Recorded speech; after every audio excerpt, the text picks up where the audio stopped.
भाटबढीले किन 100 करोड पैसा दियो त अनुमान? त्यो 100 करोड पैसा चाहिँ किन दिनु पर्यो एमालेलाई? दिनुपर्ने के अर्थ थियो त? अनि यतिकै देख्दैन त जनताले? जनताको आँखामा छारो छ त जनताको? जनता भेडा हो त? यतिकै त उसलाई टार्गेट गर्दैन। किन तपाईको तिनीहरू व्यक्तिलाई मात्रै किन टार्गेट गर्छ त? त्यही रिजन होला नि त। अरू पनि त यहाँ व्यवसाय गर्ने धेरै मान्छे छ त।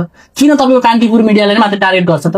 किन रिजाइन दियो त कान्तिपुर मिडियाको तपाईको सिओले? के रिजन होला नि त? गलत छाप्ने, गलत गर्ने, अनि त्यसपछि त त्यो गर्नु परेन? अनि किन जनताले जहिले पनि टार्गेट गर्छ त उनीहरूलाई? उनीहरूले गरेको हो नि त। हाम्रो गभर्नर जस्तो व्यक्तिले पनि त्यस्तो म्यानिपुलेसन गर्छ भने जनतालाई हामी जनताले के अपेक्षा गर्छु भन्नु त?